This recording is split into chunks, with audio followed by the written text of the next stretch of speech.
Hey guys, this is Max, and today we're going to be talking about some additional features and specifications of the Bluetti EP500. This model recently was released on Kickstarter, and today I'm going to be talking about some other things that I didn't mention in my first video. So if you haven't checked out that first video, go ahead and make sure to check it out. I might have a card up here that you can click to find it, and then come to this one, because this one sort of evens out all of the things I did not mention in the first video. So there have been quite a few different people that have reviewed this system and have been able to receive pre-production models, and they've talked about a lot of different things with the system. So I'd like to talk to you about those today. All right, so first I'm just going to talk about what I'll be discussing in this video. So first we'll talk about some special features. So we'll get that done, and then next we'll talk about some other stats and specifications that I did not talk about in the first video. And some of this video might be a little overlap from the first, but most of it is new information. And then lastly, I'll talk about where to find more information. I'll probably discuss it throughout the video, and we'll call it a day from there. So first, let's talk about some of these special features that we have with this system. So first, I'll talk about some basic ones. You could set the charge limit. Now, Hobotech, this is another guy who's pretty common in this field on YouTube. He had one of these models and discussed the charge limit. For an example, you could charge to 90% capacity instead of the full 100%. Now, why would this be important? Why would someone want to charge to less than 100%? Well, this could preserve battery life over time if you don't charge it all the way up. And that's one of the reasons why you would want to do that. That's the first I've seen in any solar generator, the ability to set a charge limit.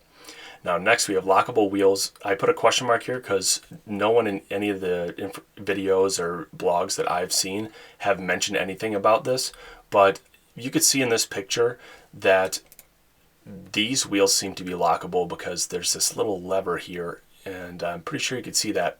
But it looks like you have lockable wheels. So this is good in case you have a floor that's maybe not exactly horizontal. So you could use it in a situation like that and not have it move around at all. Next, we have all 12-volt ports or DC ports are regulated at 13.4 volts. So all of the like USBs, and they're all located on the top portion here.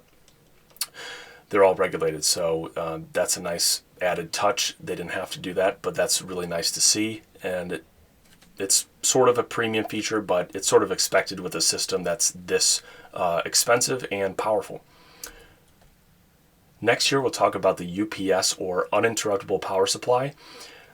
I'll talk about what this means, and then I'll go into a little more stats about this exact feature. So you can see from this picture how it works. The highlighted AC cord, so this is coming from the grid. The system's plugged into it. There's energy coming from the grid, and it's going through the EP500, and then basically it's showing that it's powering this laptops and desktop setup, all from the AC ports down here. So how the UPS works is that it does not, when it has power from the grid, it does not use any of the batteries inside the system. So you're not using any of the batteries until the power goes out. If the power suddenly goes out, the battery will kick in right away, and you'll still be able to run your system with an uninterruptible power supply. So that's basically what that means. However, there's a few things to mention here.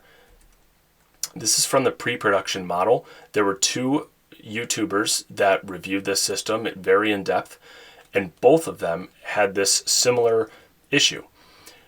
You can only get up to 600 watts currently, and these were pre-production models that they reviewed, so Bluetti may be able to adjust this in the future. That's why I have a software upgrade. Hopefully it has software within the system that could potentially up this power output. So you can only get 600 watts currently from those models from the wall. So from grid power, if you have the UPS set up and you want to have that system going, you will only get up to 600 watts directly from the grid.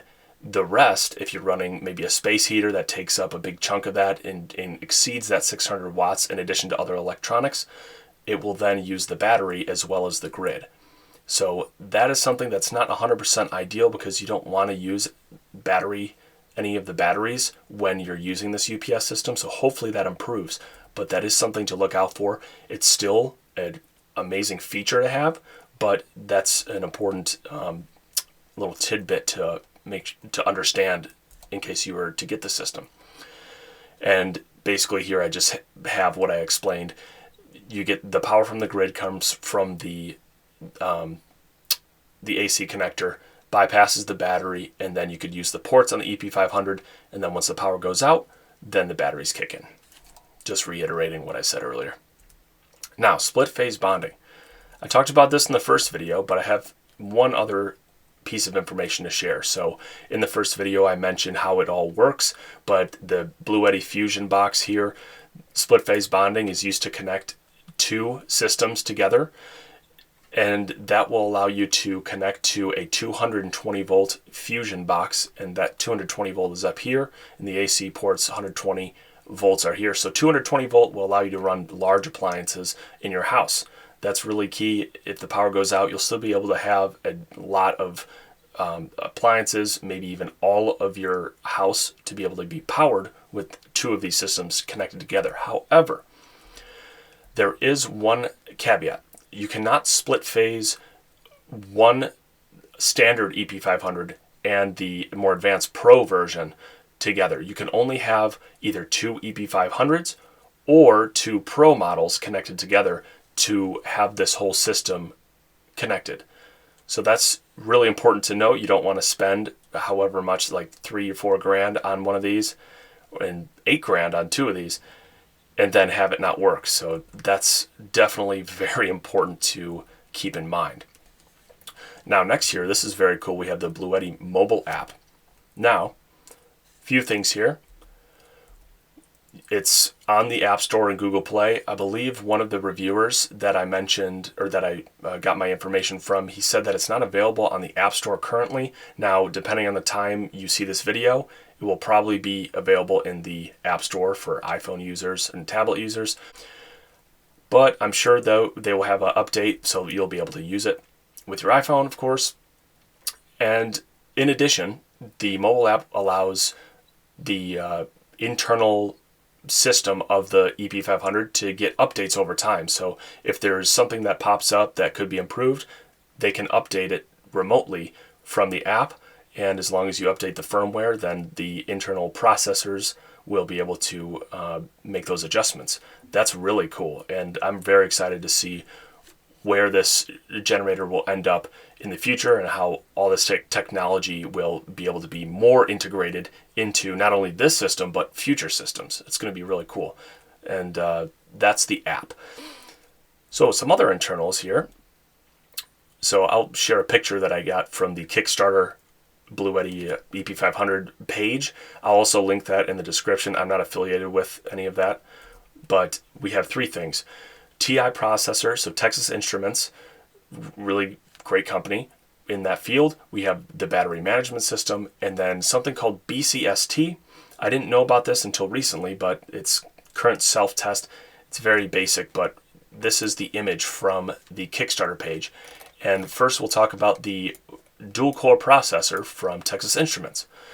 So all this information is over my head, but you can read it if you understand it well. But basically it's saying that it improves a lot of, it makes things a lot smoother when it comes to using the app with the system, and just how the EP500 works with itself to make sure all those special features work accordingly. We have the advanced battery management system, which is basically protecting your system from any of these sort of potential things that happen, like surge protection, over voltage, over current, and all of these. So that's really good to know. And then this is the BCST Bluetti. So it's basically their own self-test to make sure it meets their own standards. And that's pretty much all that is about. So those are some other internals. And then we'll get into the stats and specifications. some of the things I did not share in the first video. But if you still want to check out some other quick stats, you can freeze your screen. I'm not going to go into any of these because I covered these in the first video, but you could check out all of these features. We have a lot going on here, but these are all the inputs and outputs, and hopefully you check those out for yourself and see if that's something that fits you. And then we'll get into some exceptions here. So the first exception we have is that the EP500 cannot charge from a 12-volt source. Now, what this means is that there's no car charger for this. It's a huge system, so it's not ideal for maybe someone for like van life. I'm sure there's ways you could use it for van life, but it doesn't have a car charger.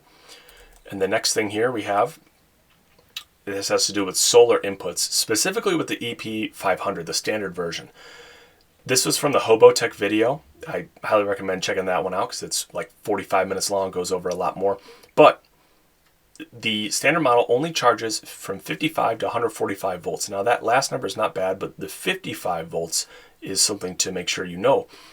So pretty much this means that you need to have at least 3 12-volt solar panels connected in series to get at least 55 volts to charge from solar. If you only have like 2 12-volt panels connected in series, it's not going to give you enough volts in order to charge the system at all. So it's not going to register with the EP500, the standard version. Now with the Pro version, it's less. It's 35 volts, so you don't have to have as much connected to it in order for it to perform or solar charge. But definitely keep that in mind, the 55 volt minimum for the standard model. And then lastly here, I already mentioned this, but you cannot split phase 2 of the separate models. You can't do the Pro model and then the standard model and then split phase it to run those 220 volt appliances. You need to have 1 or 2 of each, or 2 of the EP500s or 2 of the Pro models. All right, and now we'll talk about the inverter. So first, the AC input. So for the US model, we have 1800 watts maximum with the Pro version, and then 600 watts max with the standard. Both of these are really nice. The 600 watt is still good for a system that's this size. It'll obviously take longer to charge, but it's still a nice AC charge wattage.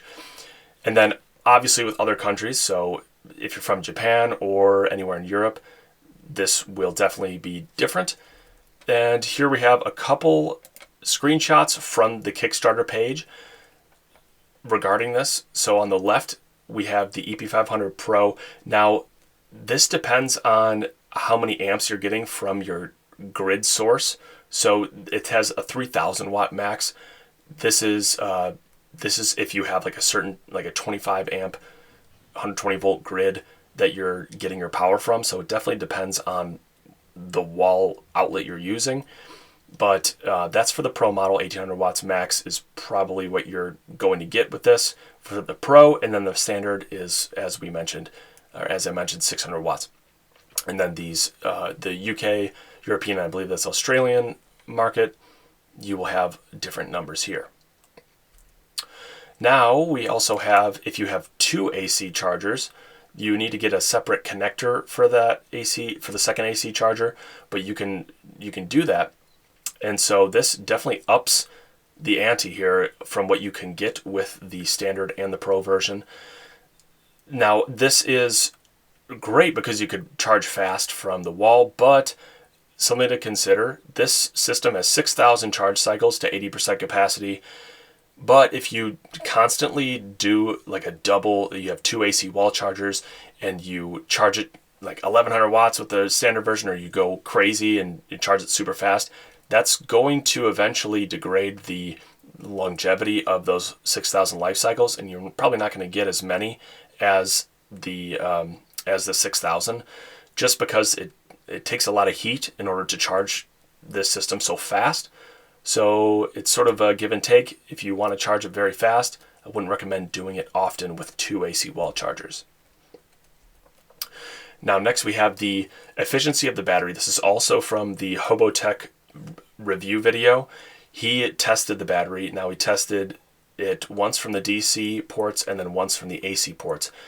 And he got a 79% efficiency from the DC ports and then 85% from the AC ports.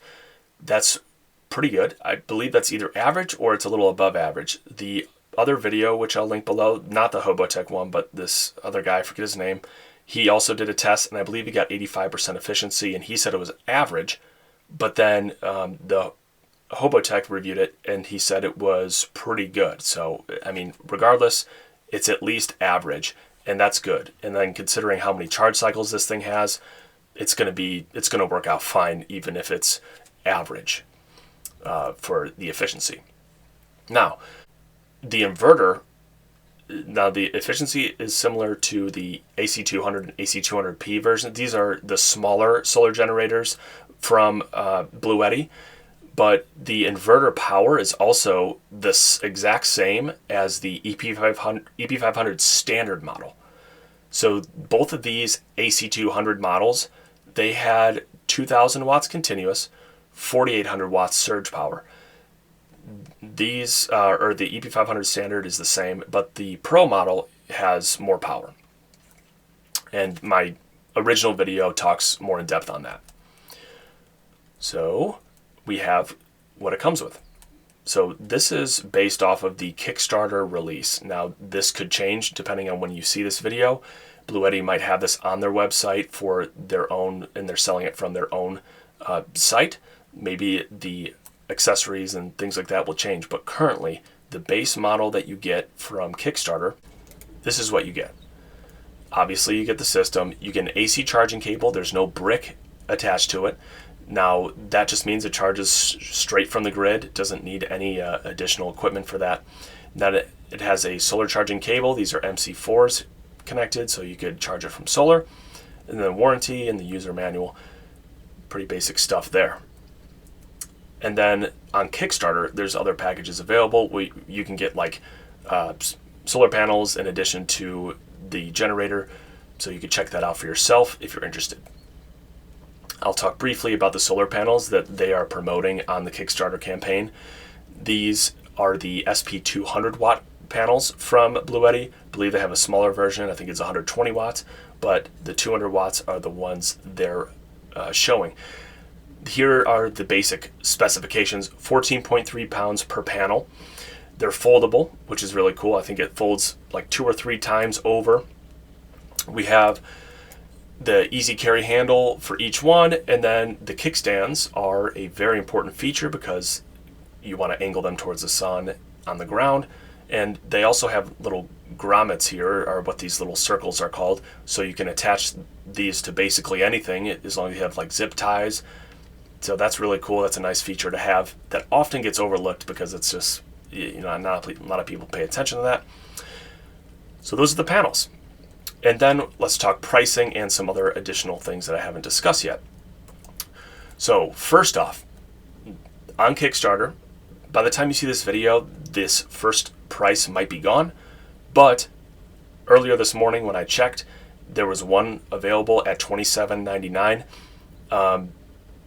This is a very low price, like extremely low price for this system. I know it's like $2,800. It's a lot of money, but for what you're getting, it is extremely inexpensive.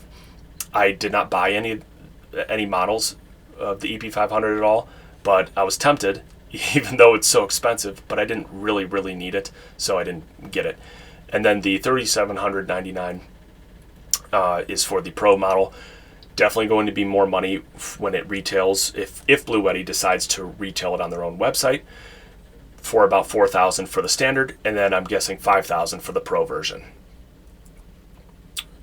And then here we have a 36-month warranty is what was said on the Kickstarter campaign for any system you buy, but my guess and my prediction is that it will eventually be 24 months once Bluetti hopefully gets it onto their own website. So I think it's maybe a Kickstarter edition is where you get an additional year warranty. So something to think about if you're considering getting it now versus later. And that's the warranty. And then the weight. So this is a huge system, extremely heavy. 167 pounds for the standard version, 182 pounds for the Pro version. You're definitely going to need 2 people at least to handle this thing and move it wherever you want. Unless you have you luck out in your office or wherever you're going to put it is like in your garage or somewhere easy where you don't have to lift it. Super heavy, but it makes sense. It's a 5100 watt hour battery. It's massive, so I mean it was kind of expected, but it's still very heavy. Definitely keep that in mind. On the outside, so some of the people who reviewed this that I learned from, it has a plastic outside. There's a metal frame that keeps everything together inside, but it is a plastic outside, so I don't know why they did this. Maybe it's just to save weight, save cost. I have no idea, but some people were saying it's a little cheap if you're going to spend this much money for it, but I don't think it's going to be a massive issue for a lot of people. And then the internals. So I mentioned that metal frame that holds all the internals together.